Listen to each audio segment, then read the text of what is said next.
নমস্কার, আমি মিলন স্যার, পাল একাডেমি সেন্টারে তোমাদের সকলকে জানাই স্বাগত। আমি চলে এসেছি আজকে তোমাদের কাছে আবার অল কম্পিটিটিভ এক্সাম, বিশেষ করে আরআরবি গ্রুপ ডির রেলওয়ের জন্য তোমাদের নাম্বার অ্যানালজি যে রিজনিং, সেই রিজনিং এর পার্ট নাম্বার 3 নিয়ে আজকের এই টিউটোরিয়ালে তোমাদের সাথে আমি সম্পূর্ণ বিস্তারিত আলোচনা করব।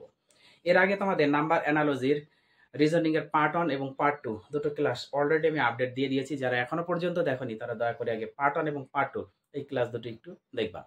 আর আজকে শুরু হতে চলেছে তোমাদের 3 নাম্বার পার্টের প্রথম যে কোশ্চেন, সেই কোশ্চেনটি যদি একটু খেয়াল করো তাহলে দেখতে পাবা যে 122:170, পরে আমাদের 290 জিজ্ঞাসা চিহ্ন। তার মানে তোমাদের নাম্বার অ্যানালজির যে রিজনিংগুলি, এই রিজনিং করার সময় সব সময় তোমাদের দেখতে হবে এই টাইপের যদি দিয়ে থাকে, সবসময় তোমাদের মনে রাখতে হবে যে এই দুটোর মধ্যে যদি রিলেশনটা তোমরা একটু বের করে নিতে পারো একটু বুদ্ধি খাটিয়ে, তাহলে পরের দুটো বের করতে কোনো রকম সমস্যা হবে না। কারণ এই দুটোর ক্ষেত্রে যে প্রসেস অ্যাপ্লাই হবে বাকি দুটোর ক্ষেত্রে সেম প্রসেসই অ্যাপ্লাই হবে। ওকে, তাহলে 122:170 আমাদের এখানে একটু চিন্তা করতে হবে। সে চিন্তাটা কি, যে 122 কিভাবে অ্যাকচুয়ালি এলো।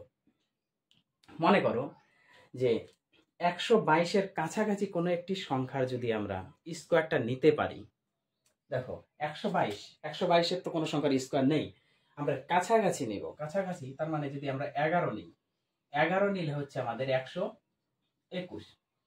121-এর সাথে কত যোগ করলে আমরা 22 পাচ্ছি? 1 যোগ করলে আমরা 22 পাচ্ছি। অর্থাৎ 121-এর সাথে যদি 1 যোগ করি তাহলে 122।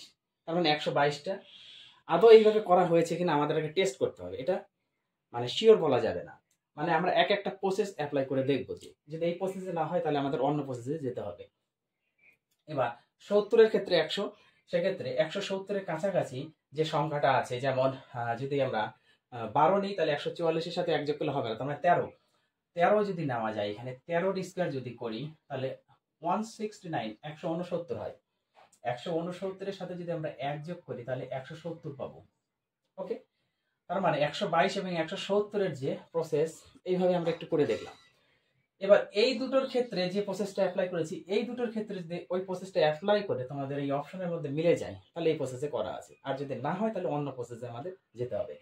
তাহলে 290-এর ক্ষেত্রে কোন সংখ্যা কাছাকাছি একটা আমরা স্কয়ার নিব, সেটা 290, তার মানে 289 অ্যাকচুয়ালি আসবে 17-এর স্কয়ার করলে হবে 289, তার সাথে যদি 1 যোগ করি তাহলে হচ্ছে 290 হয়।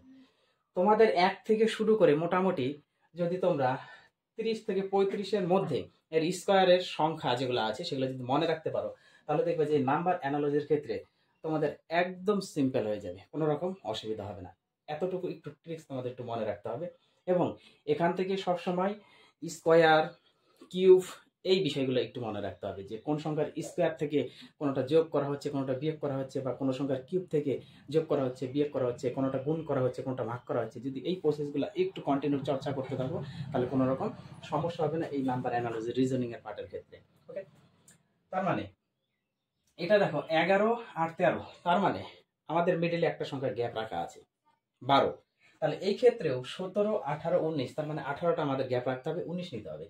এবার 19-এর যদি আমরা স্কয়ার করি, 19-এর স্কয়ার করলে হচ্ছে 361, 361, তার সাথে প্লাস 1 করতে হবে, তার মানে 362। অর্থাৎ তোমাদের অপশনে যদি 362 থাকে তাহলে এটা হচ্ছে অ্যাকুরেট 362, অর্থাৎ এ নাম্বার অপশনে তোমাদের দেওয়া আছে 362। ওকে, তাহলে এই প্রসেসে এটা করা হয়েছে। এবার 2 নাম্বার ক্ষেত্রে দেখো 5:21, 7 কত হবে, তার মানে 5:21 অ্যাকচুয়ালি কিভাবে এলো। মনে করো যে 5-এর যদি স্কয়ার, 5-এর স্কয়ার থেকে 5-এর স্কয়ার কত হয় 25, এবার 25 থেকে যদি 4 বিয়োগ করি তাহলে আমরা হচ্ছে 21 পাই। এই প্রসেসে করা হয়েছে যে 25 থেকে, অর্থাৎ 5-এর স্কয়ার থেকে 4 বিয়োগ করেছি, আমরা পেয়েছি কত 21। তার মানে যে সংখ্যার স্কয়ার করব তার আগের সংখ্যা আমরা বিয়োগ করব, যে সংখ্যার স্কয়ার করব তার আগের সংখ্যা বিয়োগ করব। 5 নেওয়া হয়েছে, 5-এর স্কয়ার থেকে 5-এর আগে 4 ছিল সেই সংখ্যাটা বিয়োগ করেছি। এবার তাহলে 7-এর ক্ষেত্রে দেখি আমরা কি হয়, 7-এর স্কয়ার থেকে 7 7 49, 7-এর স্কয়ার থেকে তার আগের সংখ্যাটা আমরা নিব, তাহলে 7-এর আগে হচ্ছে 6 যদি আমরা বিয়োগ করি তাহলে 43 পাচ্ছি। অর্থাৎ 49 থেকে 6 যদি বিয়োগ করা হয় তাহলে হচ্ছে আমরা 43 পাই। তার মানে এ নাম্বার হচ্ছে আমাদের কারেক্ট অ্যান্সার। বোঝা গেল? তার মানে 5-এর স্কোয়ার থেকে আমরা 4 বিয়োগ করেছি, মানে 5-এর যে অ্যাকচুয়ালি যে সংখ্যাটা ছিল সেই সংখ্যার স্কোয়ারের আগেরটা আমরা বিয়োগ করেছি। তাহলে এই ক্ষেত্রেও আমাদের যে সংখ্যার স্কোয়ার করলাম তার আগেরটা বিয়োগ করতেই হবে, কারণ প্রথমটার ক্ষেত্রে তাই করা হয়েছে, তাহলে দ্বিতীয়টার ক্ষেত্রে তাই করতে হবে। ওকে, তাহলে এ নাম্বার হচ্ছে আমাদের কারেক্ট অ্যান্সার। এবার 3 নাম্বারে দেখো 431:12 আর এটা আছে 345 কত হবে। এখন এখানে তোমরা এই জিনিসটা দেখে হয়তো অনেকে চিন্তা আসতে পারে যে এখানে তোমরা 4 যোগ 3 যোগ 1 এই কটা যদি আমরা যোগ করি তাহলে কত দাঁড়াচ্ছে, 8 ইকুয়াল টু 8। এবার 8-এর সাথে যদি আমরা 4 যোগ করি তাহলে দেখা যাচ্ছে 12। তার মানে এই প্রসেসে অনেকের চিন্তা ভাবনা আসতে পারে। তার মানে পরেরটা আমরা করে দেখি, যদি এই প্রসেসে আসে তাহলে ঠিক আছে। তাহলে কত হচ্ছে 3 যোগ 4 যোগ 5 ইকুয়াল টু কত হচ্ছে 9 12। তাহলে 12-এর সাথে 4 যোগ করতে হবে ইকুয়াল টু 16। তার মানে অপশনে কি তোমাদের 16 আছে? অর্থাৎ 16 নেই। তার মানে এই প্রসেসে এই অঙ্কটি হবে না, আমাদের অন্য প্রসেস দেখতে হবে, অন্য প্রসেস আমাদের দেখতে হবে। এই পদ্ধতিতে হলো না, যেহেতু অ্যান্সারে আমাদের নাই সেহেতু মানে এইভাবেও হয়, অনেক সময় এইভাবে তোমাদের দিয়ে দেয়, কিন্তু অপশনের দিকে একটু তাকাতে হবে যে অপশনে অ্যাকচুয়ালি ঠিক আছে কিনা। যদি ঠিক থাকে তাহলে ঠিক ছিল, যেহেতু অপশনের মধ্যে আমাদের নেই বা অ্যান্সারের মধ্যে আমাদের দেওয়া নেই সেহেতু আমরা এইভাবে করতে পারবো না। তাহলে এখানে আরেকটি নিয়ম আমাদের খাটাতে হবে। এবার 4 3 1 এগুলো যদি এবার গুণ করি, আমরা যদি মাল্টিপল করি, আমরা অ্যাড করেছি, এবার যদি একটু মাল্টিপল করি তাহলে কত হচ্ছে 3 4 12 12 কে 12, তাহলে গুণ করে আমরা পেয়ে গেছি। তার মানে পরেরটার ক্ষেত্রেও যদি আমরা 3 4 5 যদি গুণ করি, 3 4 12 5 বরং 60, তার মানে অপশনে কিন্তু আছে, বি নাম্বার অপশনে কিন্তু আছে। অর্থাৎ আমাদের এইভাবে এই অঙ্কটি করতে হবে।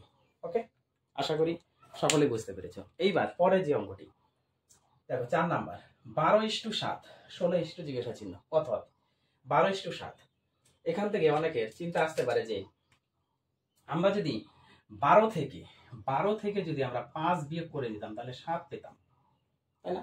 12 থেকে যদি 5 বিয়োগ করি তাহলে 7 পাবো। তার মানে এটা 16 থেকে যদি আমরা 5 বিয়োগ করি তাহলে কত 11 পাবো, কারণ 12 থেকে 5 বিয়োগ করেছি 7, তাহলে 16 থেকেও আমরা 5 বিয়োগ করবো 11, কিন্তু এর মধ্যে অপশনে তোমাদের 11 নেই। তার মানে এই পদ্ধতি এখানে হবে না, এটা হচ্ছে ক্রস, এই পদ্ধতি হবে না, আমাদের অন্য পদ্ধতি দেখতে হবে। এবার মনে করো যে প্রথম যে সংখ্যাটি আছে 12, এই প্রথম সংখ্যাকে যদি আমরা 2 দ্বারা একটু কাটাকুটি করি বা ভাগ করি তাহলে কত পাচ্ছি 6, তাই না? 6 পেলাম। প্রথম যে সংখ্যাটি আছে সেই সংখ্যাকে 2 দ্বারা ভাগ করেছি বা তার হাফ করে দিয়েছি, ভাগ করে তার সাথে যদি আমরা 1 যোগ করি তাহলে আমরা এইভাবে 7 পাচ্ছি, এই পদ্ধতিতে আমরা 7 পেলাম। তার মানে এটার ক্ষেত্রে যদি এই পদ্ধতি অ্যাপ্লাই হয়, 16কে আমরা 2 দ্বারা ভাগ করব 8 হবে। এবার 8-এর সাথে যদি 1 যোগ করে আমাদের অ্যান্সারে থাকে তাহলে এটা গেছে আমাদের অ্যান্সার। দেখো প্রথমটা যা ছিল 2 দিয়ে ভাগ করে তার সাথে 1 যোগ করেছি, আমরা 7 পেয়েছি। তার মানে 16-র ক্ষেত্রেও প্রথমটাকে আমরা 2 দ্বারা ভাগ করব, যা পাবো তার সাথে 1 যোগ করব, তার মানে অ্যান্সার 9। এর মধ্যে অ্যান্সারে এ বি সি ডি, তার মানে বি নাম্বার অপশনে আছে, অর্থাৎ আমাদের বি নাম্বার হচ্ছে কারেক্ট অ্যান্সার। তার মানে এইভাবে এটা করতে হবে। পরের অঙ্ক দেখো DE = 10 HI = জিজ্ঞাসা চিহ্ন, DE = 10, তার মানে ডি আর ই আলফাবেট এবিসিডির মধ্যে আলফাবেট ডি কত নম্বর 4 নম্বরে আর ই হচ্ছে 5 নম্বরে। এই দুটো যদি আমরা যোগ করি তাহলে হচ্ছে কত 9। এবার 9 এর সাথে যদি আমরা 1 যোগ করি তাহলে পাবো হচ্ছে 10। এইভাবে আমরা করে দেখলাম। তার পরেরটা যদি এইভাবে হয় তাহলে ঠিক আছে, নাহলে অন্য প্রসেস। এইচ হচ্ছে 8 আর আই হচ্ছে 9। দেখো A B C D E F G H I, এইভাবে কিন্তু তোমাদের একটু মনে রাখতে হবে যে এইচ কত নাম্বার ডিজিটে আছে, আই কত নাম্বার ডিজিটে আছে। ওকে, তাহলে 8 আর 9 17, 17-এর সাথে যদি 1 যোগ করি তাহলে পাবো হচ্ছে 18।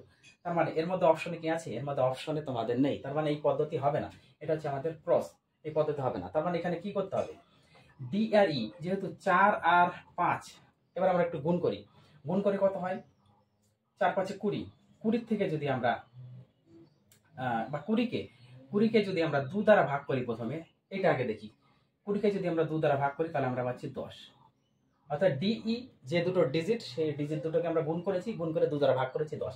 তার মানে এই ক্ষেত্রেও যদি আমাদের মিলে যায় তাহলে ঠিক আছে।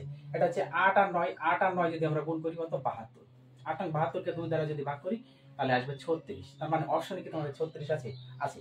সি নাম্বার হচ্ছে আমাদের কারেক্ট অ্যান্সার। আশা করি তোমাদের 5 নাম্বার দিয়ে কোনো সমস্যা নেই। এইবার পরেরটা দেখো 95:105, এবার 89 জিজ্ঞাসা চিহ্ন কত হবে 95 আর 105 কি করে আসে মনে করো যে আমরা এখানে 10 এর স্কয়ার নিলাম 10 এর স্কয়ার মানে কত 100 100 থেকে যদি আমরা 5 বাদ দিই তাহলে 95 পাই তার মানে 95 এর যে মানে ক্যাটাগরি সেটা এইভাবে আমরা পেলাম যে 95 অ্যাকচুয়ালি কিভাবে লেখা হয়েছে আমরা এটা মনে করি যে 10 এর স্কয়ার করলাম 10 এর স্কয়ার থেকে 5 বাদ দিলাম 95 পেলাম তার মানে এবার 105 আমরা কিভাবে পেয়েছি এই ক্ষেত্রে 105 তার মানে এটা আমরা 10 এর স্কয়ার করেছি 100 তার সাথে 5 যোগ করেছি ইকুয়াল টু পেয়েছি 105 ওকে 95 পেয়েছি 5 বিয়োগ করে আর 105 পেয়েছি হচ্ছে আমরা 5 যোগ করে তাহলে এটার ক্ষেত্রে আমরা 10 এর স্কয়ার করব 10 এর স্কয়ার করলে 100 তার থেকে কত বাদ দিতে হচ্ছে 11 বাদ দিলে হচ্ছে আমাদের পাচ্ছি 89 89 এইবার তার পরের ডিজিটটা তাহলে এরকমই হবে 100 সাথে আমাদের যেহেতু এটা 11 বাদ দিয়ে এত হয়েছে তার মানে এটা 11 যোগ করলে হবে কত হবে 111 বোঝা গেল 95 এর যে প্রসেস সেটা করেছে হচ্ছে 10 এর স্কয়ার থেকে 5 বিয়োগ করে 95 পেয়েছি আর 105 পেয়েছি 10 এর স্কয়ার করে তার সাথে 5 যোগ করেছি তাহলে এই দুটোর ক্ষেত্রে যদি এই পদ্ধতি অ্যাপ্লাই করা হয় তাহলে এই দুটোর ক্ষেত্রে আমাদের ওই পদ্ধতি অ্যাপ্লাই করতে হবে 10 এর স্কয়ার করে 100 এবার 100 থেকে কত বাদ দিলে 89 থাকে 11 বাদ দিলে 89 তার মানে এবার 10 এর স্কয়ার 100 100 সাথে যেহেতু 11 আমরা বাদ দিয়ে পেয়েছি তার মানে এখানে 11 আমাদের প্লাস করতে হবে 11 প্লাস করলে 111 অপশন হচ্ছে সি সি নাম্বার হচ্ছে তোমাদের কারেক্ট অ্যান্সার তাহলে এই হচ্ছে তোমার নাম্বার অ্যানালজির পার্ট নাম্বার 3 আজকে ক্লিয়ার হয়ে গেল তাহলে তোমরা 1 2 3 এই তিনটে পার্ট একটু দেখো নাম্বার অ্যানালজির আমি আবার আসবো তোমাদের সাথে পরবর্তী পার্ট নিয়ে তাহলে আজকের মতো এখানেই শেষ করছি